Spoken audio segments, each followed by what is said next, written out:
Hola, ¿cómo están? Espero que estén súper bien allá en casita. Somos nosotros, Parlons Français. Los saluda su cordial amigo Alessandro. Estoy aquí con mi compañera Tere. Tere, ¿puedes decir unas palabras a la audiencia que nos está escuchando en este momento? Sí, hola, ¿qué tal? Buenos días, buenas tardes, depende de a qué horas nos estén viendo. Es un gusto volverse a ver. Qué gusto que estés bien, Tere.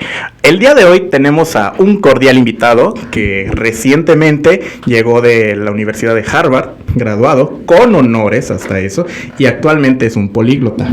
Él nos va a hablar sobre algunas experiencias que tuvo en el transcurso de aprender un idioma que es el francés. Te saludo con mucho gusto, Marco Antonio.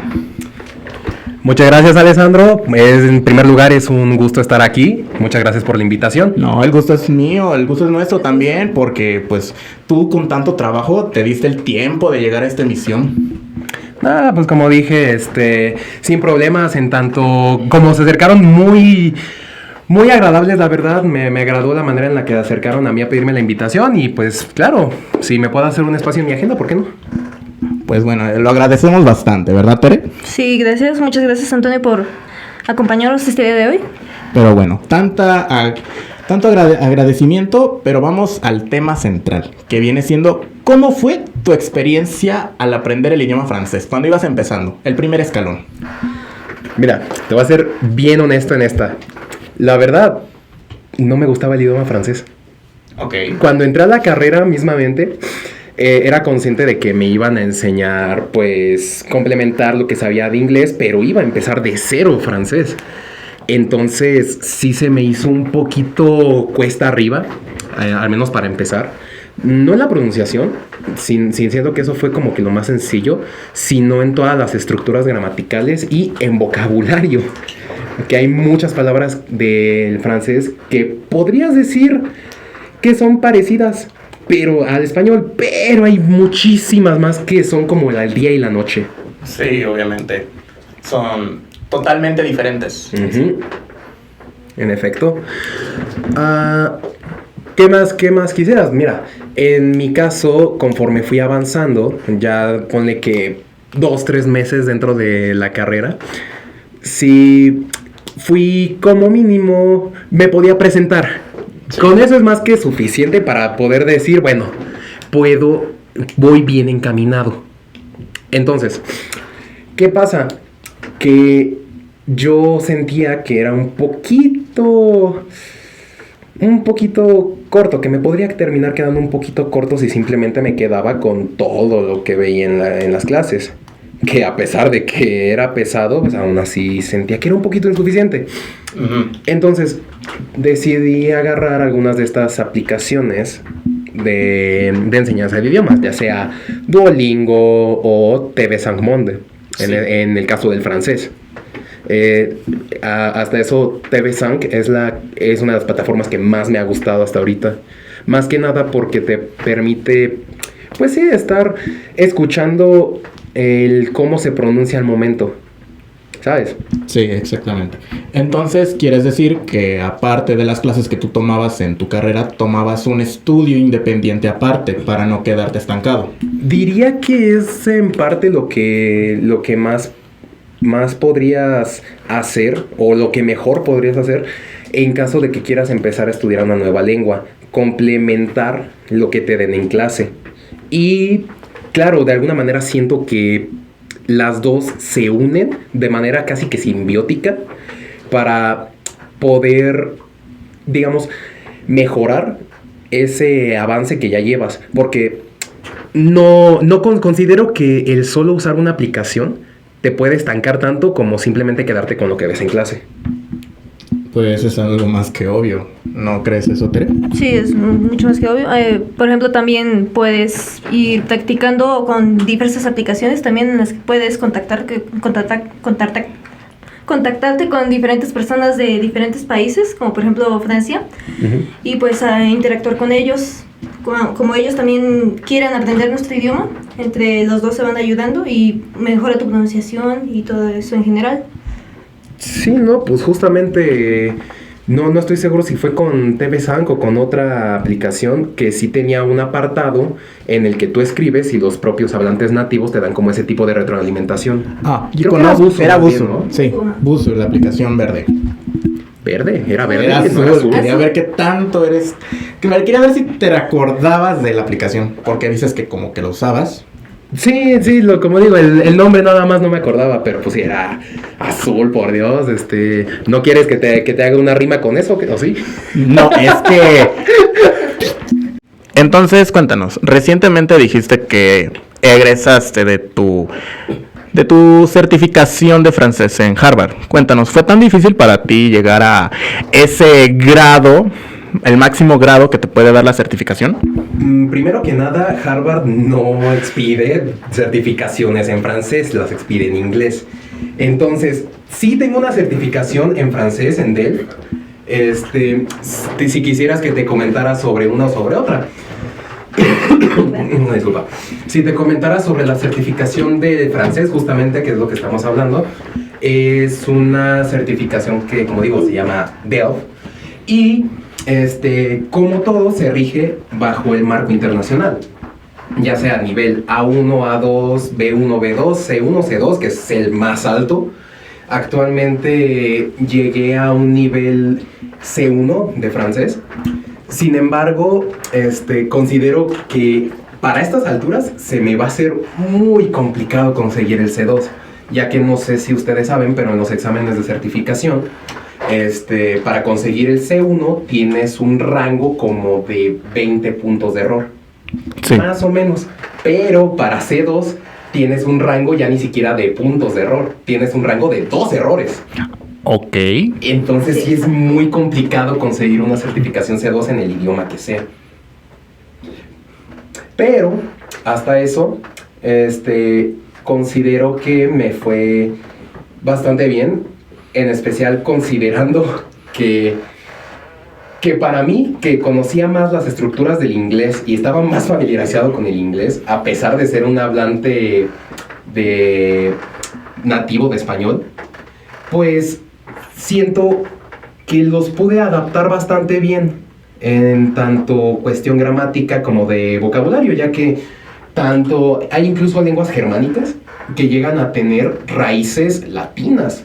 O sea, o bueno, una que otra palabra de raíz latina. Sí. Tanto por el intercambio cultural, ya sea por una cuestión de historia, o incluso de nuevos sintaxis por misma evolución de la misma lengua. De acuerdo. Compañera Tere, ¿te gustaría comentar algo, ya que tenemos la posibilidad de tener aquí a un gran políglota? Sí, bueno, quisiera preguntarle cuáles son las dificultades que ha tenido a lo largo de estar aprendiendo diferentes idiomas y tal vez a la par. ¿Qué tan difícil ha sido para ti eso de aprender 2 idiomas a la vez, por ejemplo? No ha sido fácil porque luego sí me llega a pasar, al menos cuando vas empezando, diría yo, que te llega a pasar que combinas los códigos, ¿sabes? De que yo podría estar hablando, por ejemplo, con una persona francesa y al momento que me volteo, me distraigo un momento y digo, ok, estoy hablando con una persona extranjera y empiezo a hablar en inglés, ¿sabes? Entonces, justamente eso me pasó hace unos días, que fue el evento de Harto Arte. Uh-huh. Fui como parte del staff de traductores.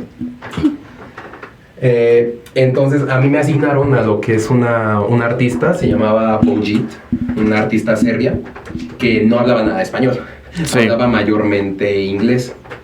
Entonces hubo un momento en el que tanto empecé a hablarle a ella en español porque estaba haciendo la traducción con el director de una primaria y la artista, que nos fuimos a pintar un mural con los chiquillos de la primaria. Uh-huh. Como les estaba traduciendo, estaba haciendo el cambio entre inglés y español.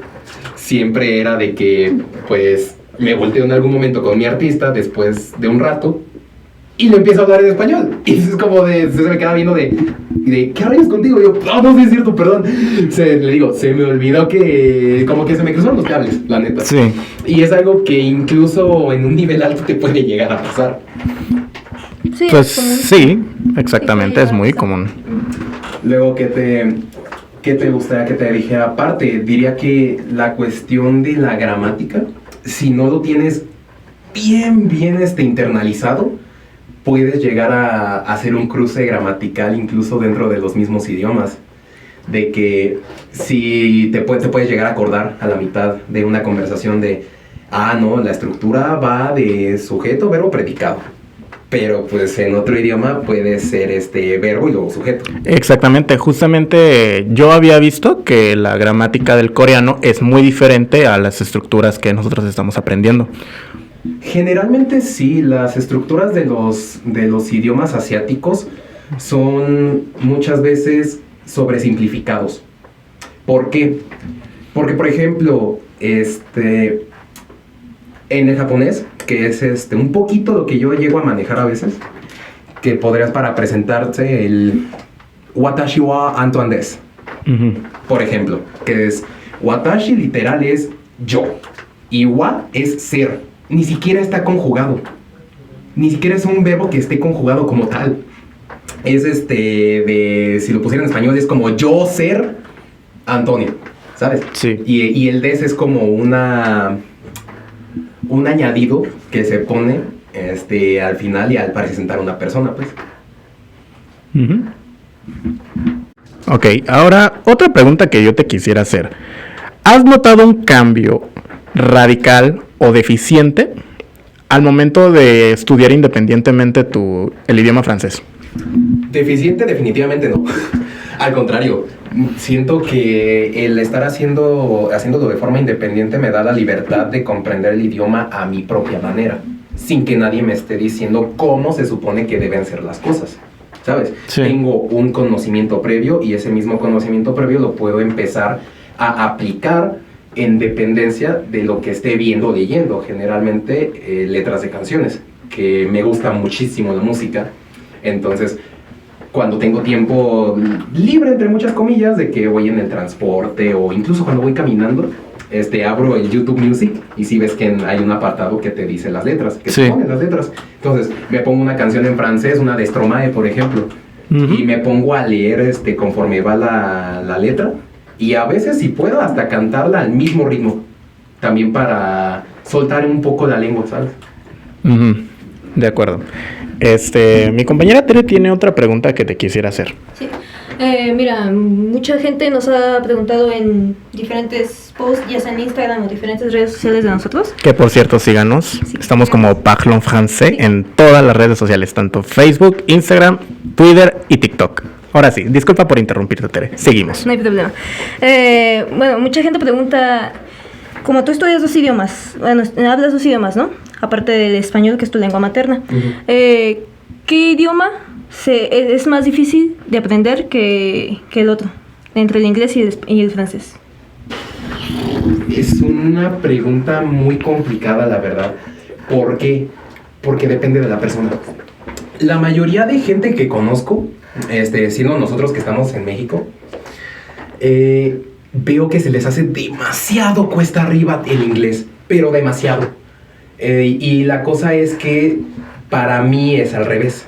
Para mí fue al revés, de que el francés fue el que se me hizo cuesta arriba y el inglés pues se me hizo como un paso en el parque. La cosa es, depende de en qué momento lo empezaste a aprender. Porque prácticamente llevo aprendiendo inglés desde que sé leer, desde mis 4 años, ponle. A diferencia del francés, que lo empecé a aprender hasta que entré a la carrera, a mis 18. Imagínate, ya es cuando cruzamos el punto crítico, que se conoce como el punto crítico, de cuando entras a la pubertad, que la plasticidad cerebral ya no es lo mismo. Entonces, para mí, se me hizo más complicado el francés, pero, en términos generales, sí podría decir que para un hablante de español, sí es más complicado el inglés, más que nada por las raíces. Como digo, el inglés es un idioma de raíz germánico y el español y en francés son lenguas romances originadas del latín. Entonces, como tienen las mismas raíces, llegan a tener muchas similitudes, a veces incluso en la estructura. Pero ahora, para un hablante nativo de inglés, sí te creería que es más fácil aprender francés que español. ¿Y por qué? Porque el español tiene está muy bien definido en sus reglas gramaticales, pero son tantas y tantas variantes que se sabe que el español es uno de las lenguas más complicadas de aprender para extranjeros. Muy bien, y ya para terminar, ¿considerarías aconsejar a las personas que quieren meterse al idioma, pero si no tienen conocimiento alguno del propio, a un curso como el de nosotros, básico así? Claro, hasta donde he visto su curso es bastante íntegro, bastante completo. Genuinamente es un curso que me hubiera gustado tener en su momento, en el momento en que yo aprendí francés. Ok, bueno, muchas gracias por tu comentario. Te agradecemos de antemano por haber venido. ¿Quieres darle un consejo a las personas que nos están oyendo? Gente, si quieren acercarse al mundo de los idiomas, simplemente inténtenlo. Van a cometer errores, como todos. Pero eso no los tiene que desmotivar, al contrario. Si se dan cuenta de un error, hagan lo posible por mejorarlo. Y poco a poco, créeme, ni siquiera lo van a notar. Muy poco a poco van a empezar a hablar. Bueno, pues muchas gracias. Tere, ¿quieres decirle algo? Oh, sí, agradecerte principalmente que hayas aceptado venir a nuestro podcast y sobre todo decirte que eres un gran compañero con el que pasamos varios años de nuestra vida y que en serio nos encantó tenerte aquí el día de hoy. Esperemos que puedas venir unas veces más, las que tú quieras. Eres bienvenido. Exactamente. No, claro, el placer es mío, muchas gracias. Y pues claro, cuando quieran y puedan, sin problemas aquí estaremos. Bueno, pues muchas gracias. Eso ha sido todo, amigos, por el día de hoy. Les agradecemos que nos hayan escuchado y espero que nos escuchen para el próximo episodio. Nos vemos. Digan adiós. Bye. Adiós.